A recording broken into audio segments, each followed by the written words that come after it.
Who would have thought na ang pagnininong ko pala sa binyag ang magiging tulay para mahanap ko ang babaeng magiging katuwang ko sa habang buhay. At ikaw na nga yun, Dessa. I am really glad that I trusted God's timing. I found you at the right place, but a little advanced in time. Honey, I promise to care for you, to give you my love and friendship, and to respect you and cherish you throughout the rest of our lives together.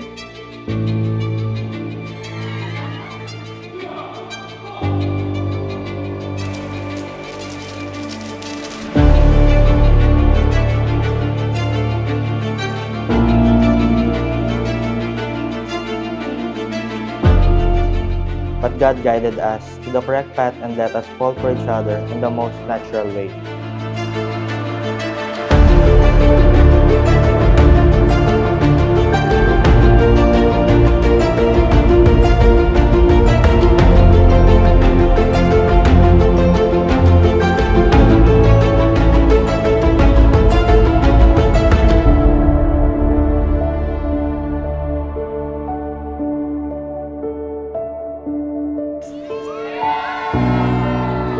Honey ko, first and foremost, binabati kita ng happy 5th anniversary.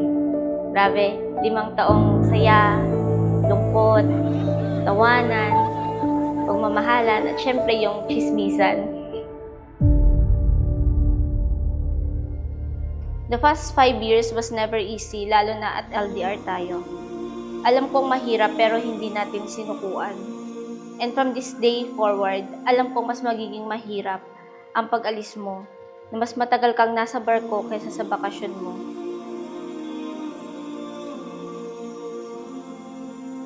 Hanggang ngayon hindi pa din ako sanay, pero hindi natin sinukuan.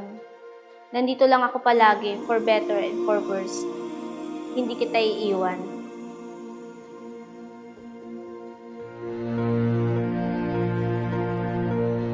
We had our ups and downs in our relationship, and there will be more coming our way. But always remember that we will conquer the obstacles and navigate through the ups and downs of our lives together. It's a beautiful feeling, what we got deep inside. I promise to love you, not just you, We got a but your whole flame that family. will last Lahat ng mahal mo, mahal ko rin. together, you Kasama sa pagpapakasal ko sa iyo ang pangako na mamahalin ko ang mga magulang mo such at a rush kapatid. of emotions. There's no way we can push it away, 'cause they'll never tear our love apart. Our bond will never break. Promise me this forever, we'll always stay this way. We can start at the end of time and do it all again. Oh my love, I'm all yours, and there will never be another one that's eternally yours. My heart's a flame, burning in your name. Even through the sands of time, my love will always grow, my eternal love. Today, we are blessed and binded as one. I love you so much, my eternal love. I love you. Hindi rin madali ang buhay may pamilya. Bahagi ng pagmamahalan. Para makita na tunay na nagmamahalan, kailangan masubok ito ng pagsubok.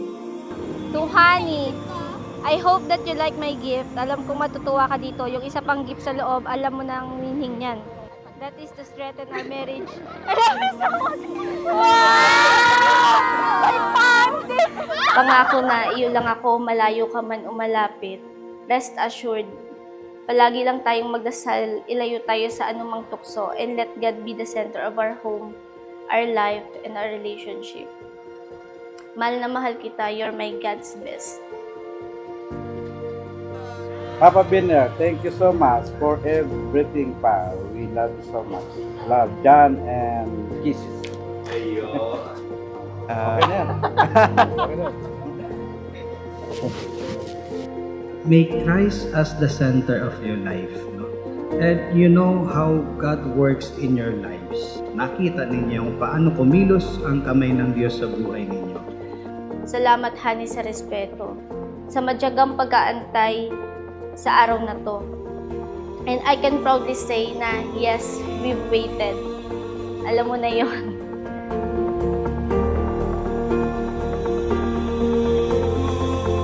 Honey, Mami, Isay, Desa, today I will be taking the role as your husband and you, my wife.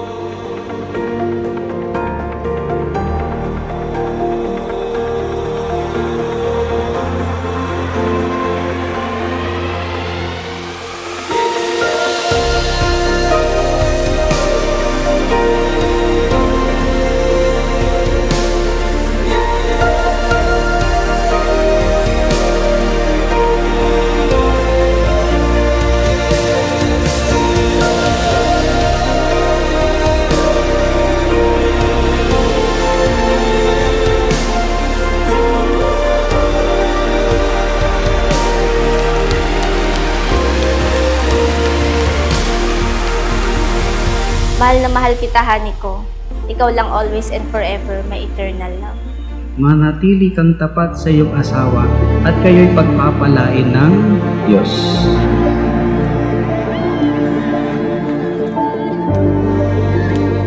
Honey, let's go. Ikutin natin ang buong mundo. You are my greatest adventure, always and forever. I love you. Happy 5th anniversary. P.S. Penging piso. Alam ko na to. Madaming beses man tayong magkatampuhan o magtalo, nagpapasalamat ako dahil napakahaba ng pasensya ko.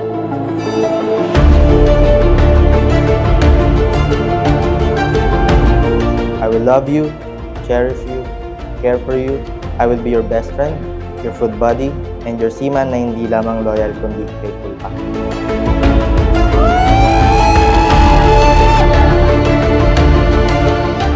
Salamat sa bawat hawak mo sa kamay ko tuwing bumabiyahe tayo.